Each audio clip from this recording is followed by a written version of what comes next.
Əziz tamaşaçılar, Haqqın Dərgahı verilişinin növbəti buraxılışında hər birinizi xoş gördük. Bu dəfəki buraxılışımızda din xadimliyi və ilahiyyatçılıq məsləyi ətrafında müzakirə aparacağıq. Həmsöhbətim Bakı İlahiyyat Kollecinin direktoru, İlahiyyat üzrə fəlsəfə doktoru Mehman İsmailovdur.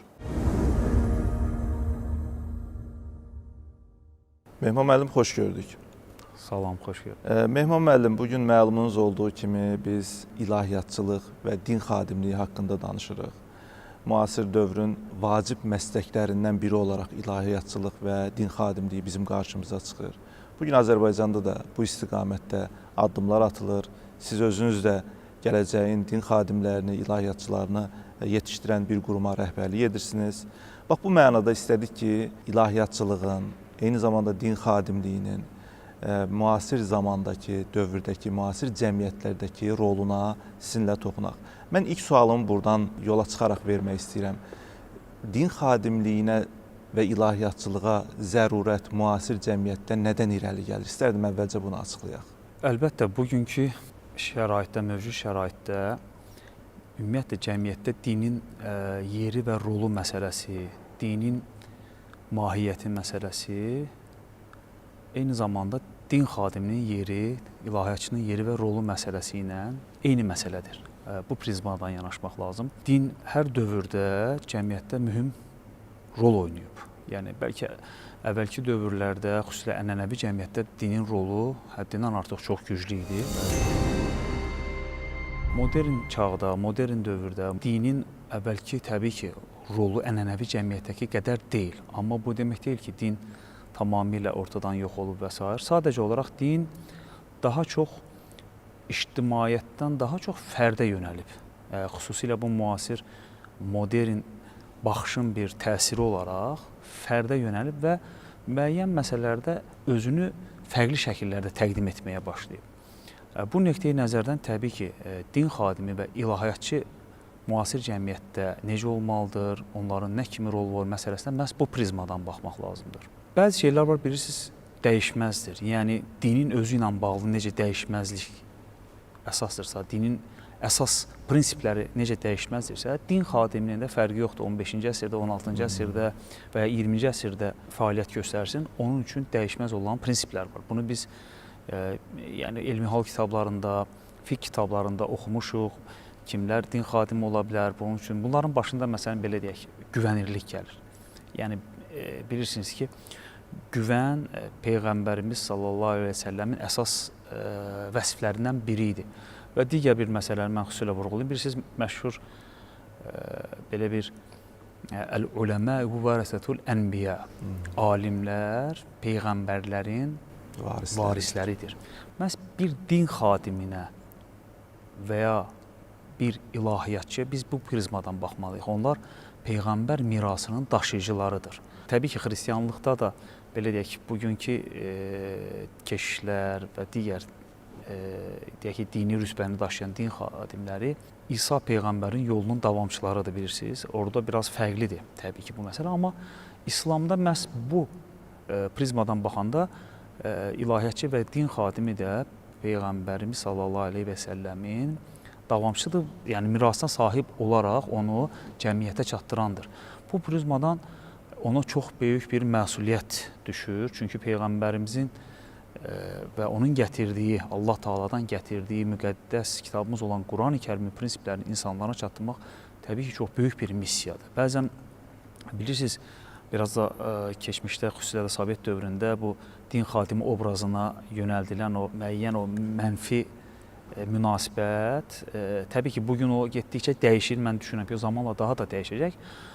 Onun missiyasını sanki çox yumoristik bir şeyə çevirmişdir. Amma bugün cəmiyyətdə din xadimi rolu məncə getdikcə daha da çoxalır. Bəzən belə səslər eşidilir, cəmiyyətdə bəzi belə fikirlər səsləndirilir ki, İslam dinində din xadimliyi adında bir məslək yoxdur. Hər kəs öz dinini özü öyrənməli, mənbələrdən öyrənməli və din xadimliyinə də ehtiyac duyulmamalıdır.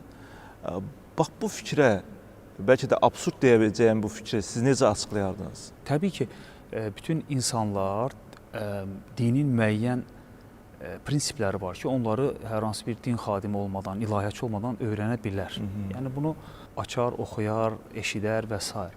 Amma hər bir sahənin öz sistemliliyi var. Hər bir sahənin öz ardıcıllığı var. Siz bu ardıcıllığı bu sahədə mütəxəssis olmayan insan təbii ki, heç vaxt o ardıcıllıqla yanaşa bilməz, sistemli yanaşa bilməz, nədən sonra nəyin gəldiyini və yaxud da bu məsələ nə üçün belə deyilib, belə deyim, tutaq ki, Qurani-Kərimdə biz hər hansı bir ayəni oxuyuruq. Axı bu ayənin arxa planı, bu ayənin gəlmə səbəbi, o dövrdəki ərəb cəmiyyəti, o dövrdəki ərəb cəmiyyəti ilə qonşu cəmiyyətlərin münasibətləri, o dövrdəki dünya görüşü, bunların hamısını bilmək lazımdır ki, siz o məsələni daha yaxşı anlayasınız və onu günümüzə daşıyasınız. İkinci məsələ, elə vurğuladığımız məsələ, din xadiminin məncə ən böyük vəzifəsi Allahın insanlığa göndərmiş olduğu o prinsipləri hər dövrdə o dövrün cəmiyyətinə yeni üslubda, onların tələblərinə uyğun olaraq yenidən çatdırmaqdır. Necə ola bilər ki, siz belə bir vacib bir məsələni yox saya bilərsiniz. O baxımdan bilirsiniz, nə isə demək asandır. Amma məsələnin dərinliyinə geçsək, din xadiminin üzərinə düşən missiya çox böyükdür və mən düşünürəm ki, bu sahə getdikcə öz aktuallığını daha da artıracaq. Baxın, elə belə adi bir misal verim. Biz deyirik, din xadiminə nə ehtiyac var? Hər kəs özü öyrənə bilər.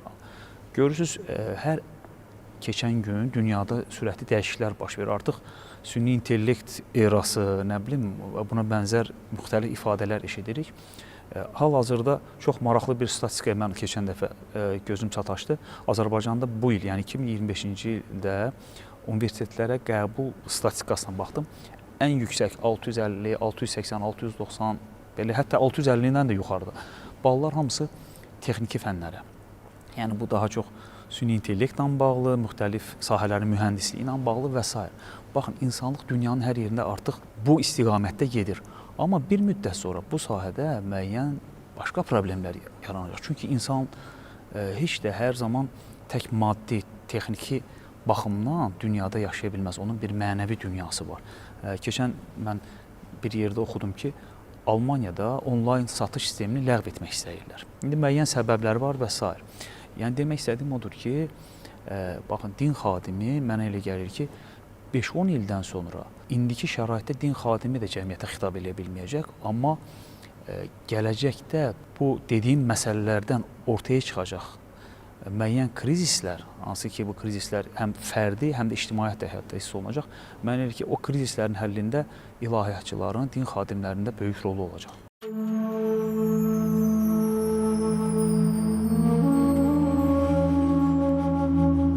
Həqiqətən öz Rəbbindən onu görmədikləri halda qorxanlar üçün bağışlanma və böyük bir mükafat vardır. Sözünüzü gizli saxlasanız da, onu açıq desəniz də fərqi yoxdur. Allah kökslərdə olanları bilir. Yaradan Allah lətif və hər şeydən xəbərdar olduğu halda ola bilərmi ki, o gizlində və aşkarda olanları bilməsin? Yeri sizin ixtiyarınıza verən odur. Onun hər tərəfində gəzin və Allahın ruzisindən yeyin. Qayıdış da onadır.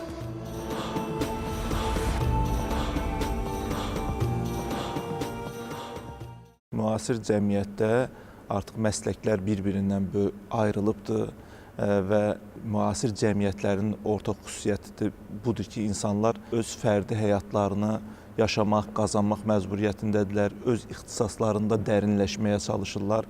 Bu mənada insanların tək-tək dini bilikləri, mənbələrdən gedib öyrənməyə imkanları, vaxtları da çatmır. Ona görə də ilahiyyatçıların və din xadimlərinin əslində bir vəzifəsi də ondan ibarətdir ki, o öyrəndikləri bilikləri doğru bir şəkildə, uyğun bir dillə cəmiyyətə çatdıra bilsinlər. Məhz bunu bacarmayan, bunu edə bilməyən yarımçıq din xadimlərinin nəticəsində müəyyən fəsadlar da ortaya çıxa bilər. İstərdim ki, bax bu dini düzgün anlamamaq, yarımçıq anlamaq və ya müəyyən həvəskar səviyyəsində dinə yanaşıb, onun peşəkar qaydalarını mənimsəmədən dini biliklər öyrənməyə çalışan və bunları insanlara aşılamağa çalışan fərdlərin törətdiyi fəsadlar barəsində danışıq. Çünki ilahiyyatçılıq, din xadimliyi bir peşəkar sahədir. Onu yarımsıq bildiyiniz zaman, necə ki bir həkim öz məsləyini yaxşı bilmədiyi zaman, yarımsıq bildiyi zaman insana xeyirdən çox zərər verə bilərsə, ilahiyyatçılıq və din xadimliyi də buna bənzərdir.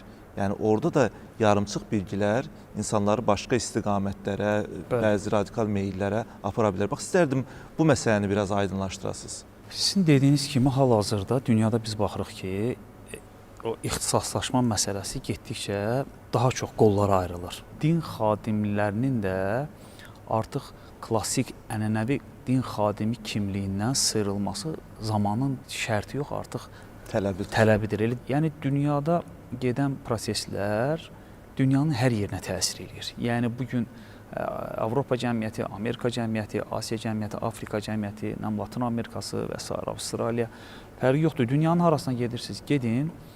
Biz bəzi şeylərin artıq eyniləşdiyini görürük. Xüsusilə gənclər arasında məsələlərə baxışda da həm eyniləşmə var, amma bir tərəfdən də sorğulayan, hesaba çəkən gənclik var. Yəni bizim uşaqlığımız elə idi ki, biz hər şeyə eşidirdik, duyurduq və tez bir zamanda daha çox sorğulamırdıq. Çünki onu hesaba çəkmək üçün, sorğulamaq üçün bizim o qədər imkanlarımız yox idi. Bizə təsir edən amillər az idi. Amma hal-hazırda gənclərə xüsusilə o qədər təsirlər var ki, onlar istənilən məsələni sorğulayaraq qərar verirlər. O baxımdan xüsusilə burada din məsələsi hələ çox bu məsələdə ən cəmiyyətlə, xüsusilə gənclərlə təmasda mühüm məsələlərdəndir ki, burada artıq yeni tələblərə cavab verməyən din xadimi təbii ki, heç vaxt uğur əldə edə bilməz. Yəni bu sahədə uğur əldə edə bilməz. Nədir yeni tələb? Təbii ki, onun dini bilikləri çox yüksək səviyyədə olmalıdır, amma bununla yanaşı müasir dövrün tələbləri ilə tutaq ki, artıq o psixoloji, sosioloji dəyərləndirmələr, analiz qabiliyyətini yüksək olmalıdır. Onun cəmiyyətdə gedən proseslərdən müəyyən bazası olmalıdır və s. Bütün bunlar nəyə gətirib çıxardır? O din xadiminin cəmiyyətə verdiyi mesajlarda o cəmiyyətin dili ilə danışmasına gətirib çıxardır. İkinci məsələ, sizin dediyiniz məsələ var ki, baxın, artıq bu əvvəllər media necə idi? Çox məhdud imkanlar var idi və bəlli bir standartlar var idi. O müəyyən standartlardan kənarda heç nə etmək mümkün deyildi. Amma bugün sosial media anlayışı getdikcə o qədər genişlənir ki, hər kəs artıq özünü çox qısa bir zamanda insanlara təqdim etmə imkanı qazanır. Hətta nəinki yaşadığı coğrafiyada, onun xaricinə çox-çox uzaqlara gedib çıxa bilir. Bunun müsbət tərəfləri də var. Müsbət tərəfi odur ki, mən yaxşılığı yaymaq imkanı qazanırım. Məsələn, baxın, bir din xadimi bugün, tutaq ki, bir xütbə, moizə verir, çıxıb deyir ki, Qurandan bir ayət deyim, Ulaikə yusa'irunə fil xayrat və hum ləhə sabiqun. Yəni, möminlərdən danışılır. Burada deyir ki, onlar xeyir əməllərdə yarışırlar və onlar həmişə də öndədirlər. Siz bunu bir məsciddə 200-300 nəfərə demə imkanının sonra, bir də var ki, artıq sosial şəbəkədə siz 1000 nəfərə, 5000 nəfərə Quranın bu gözəl mesajını çatdırırsınız və bunu xırdalayırsınız, açıqlayırsınız, yəni incəliklərinə qədər. Bu çox gözəl imkandır. Amma digər tərəfdən sosial media ona gətirib çıxartdı ki, artıq həm də mənfi çalarda ciddi problemlər də yarada bilər. Mənfi məqamların da yayılmasına səbəb olur. Belə deyək, cəmiyyətdə müxtəlif sahələrin insanları var. Onlar heç də bu din sahəsindəki məsələləri, arxa planındakı incəlikləri bilməyə bilərlər. Bu çox normaldır, bu hər sahə üçün keçərlidir.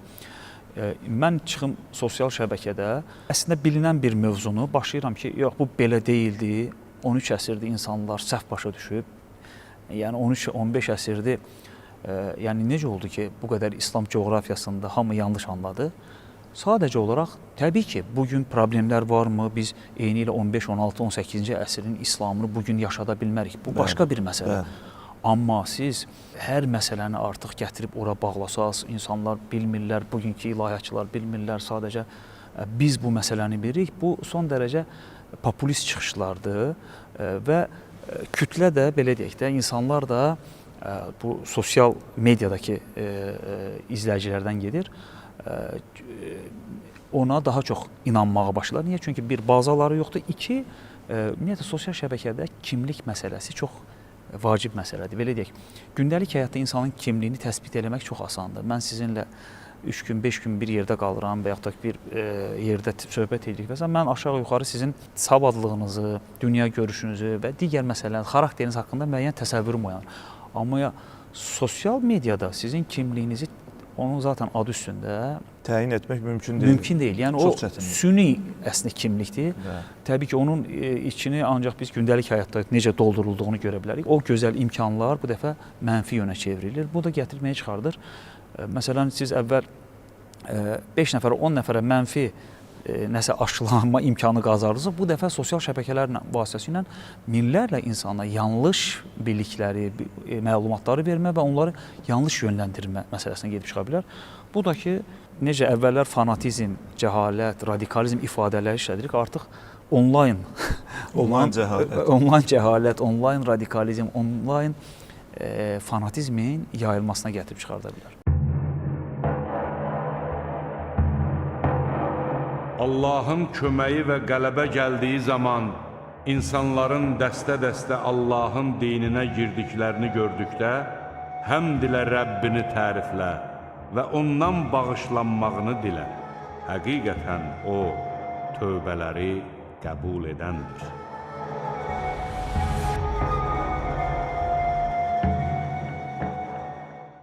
Cəmiyyət hal-hazırda din xadimliyindən nə gözləyir, necə bir din xadimi görmək istəyir? Bugünkü cəmiyyətlilər artıq bilirsiniz, onların baxışını müasir standartlar təyin edir. Yəni cəmiyyət dediyimiz onu hansı ki fərdlərdən meydana gəlir. O fərdlərin baxışı fərqli olsa da, amma bütövlükdə cəmiyyətin əsas baxışı formalaşır. Amma o baxışa da bugün əsas təyin edən nədir? Modernlik, modern baxış, eyni zamanda postmodernlik, ümumiyyətlə Qərbin baxışı və s. və s. İndi Şərqin də bu son illərdə baxırıq ki, oyanışını görürük və s. Oradakı bir müddət sonra yəqin ki, oradakı müəyyən təsirlər də daha çox olacaq dünyanın digər qalan hissələrinə. Ümumi baxışın formalaşmasında təbii ki, xarici amillər görürük ki, cəmiyyətdə çox olur. Amma bununla yanaşı təbii ki, daxili onun öz prinsipləri var, formalaşmış tarixi bir keçmişi var və s. Artıq o prizmadan biz baxsaq, bugün adicə sizin geyiminiz belə insanların gözündə sizin dəyərinizi təyin edir, baxışında təyin edir. İndi bugün din xadimi artıq müəyyən dərəcədə müasir standartlara uyğun, mən tamamilə demirəm, amma məsələn o mütləq bir injiner kimi geyinməlidir məsələsini anlamında demirəm. Tutaq ki, onun forması hətta klassik üslubdan çıxarıb bir dəyişiklik eləsə, bu belə cəmiyyət tərəfindən müsbət qarşılanmağa başlayır. Eyni ilə üslub. Mən düşünürəm ki, üslub mütləq dəyişməlidir. Mən bəzən indi məscidlərdə görürəm, sosial şəbəkələrdə görürəm, ilahiyyatçılara baxıram. 10 illərdir eyni üslubda danışan ilahiyyatçılarımız var. Artıq bu məsələ yekunlaşıb. Yəni bu üslub dəyişikliyi mütləq olmalıdır. Yəni müasir insanlara xitab etmək üçün gündəlik olaraq sizin onların dünyaya baxışı ilə bağlı məsələlərdən xəbəriniz olmalıdır. Elə-belə deyirəm, tutaq ki, mələklərə iman məsələsi. Siz bu məsələni bugün insanlara necə çatdıra bilərsiniz? Və yaxud da ki, Quranın nüzulu məsələsi və yaxud da ki, peyğəmbərlər məsələsi. Bugün müasir cəmiyyətdə bilirsiniz ki, bunu ənənəvi cəmiyyətlərdəki kimi rahatlıqla insanlara izah edilmək olmur. Bugün müasir dövrdə sizin dünya dərkiniz, sizin dini dərkinizin onun içərisindədir də, onu nə qədər bütöv yanaşa bilirsinizsə, cəmiyyət sizdən bir o qədər fayda qəbul edə bilər, fayda ala bilər və s. Mehman müəllim, çox gözəl, yəni dediklərinizi bu şəkildə xülasə etsək, bəlkə daha faydalı olar, yerinə düşər. Ümumiyyətlə cəmiyyətin din xadimliyindən bəlkə də bugün istədiyi həm dediyiniz o dini dəyərlərə sadiqlik, Təbii ki. xalisanə bir şəkildə sözü ilə, əməli ilə bir olan din xadimi cəmiyyət görmək istəyər. Eyni zamanda sizin də xüsusilə vurğuladığınız kimi həm dini dəyərləri, həm dünyəvi dəyərləri, həm dini bilikləri, həm dünyəvi bilikləri ikisini bir arada mənimsəməli, dünyanın da dilini anlamalı, müasir cəmiyyətin də dilini anlamalı və onu bu şəkildə çatdırmalıdır. Siz bu sahədə xidmətləriniz davam edir. Mən sizə bu xidmətlərdə, bu məsuliyyətli işdə uğurlar arzulayıram. Mən elə gəlir ki, bu mövzu olduqca aktualdır və son illərdə, önümüzdəki daha neçə illər də bu hər zaman öz aktuallığını qoruyacaq. Mən yenə arzu edərdim ki, İnşallah sizinlə başqa bir verilişdə yenə bu mövzu ətrafında fikir mübadiləsi aparaq. İnşallah. Mən sizə təşəkkür edirəm gəldiyiniz üçün və dəyərli fikirlərinizi bizimlə bölüşdüyünüz Çox üçün sağ olun. minnətdaram. Mən də minnətdaram, təşəkkür edirəm. Sağ olun. Əziz tamaşaçılar, bununla da verilişimiz başa çatır. Haqqın Dərgahı verilişinin növbəti buraxılışında görüşmək ümidi ilə sağ olun, salamat qalın.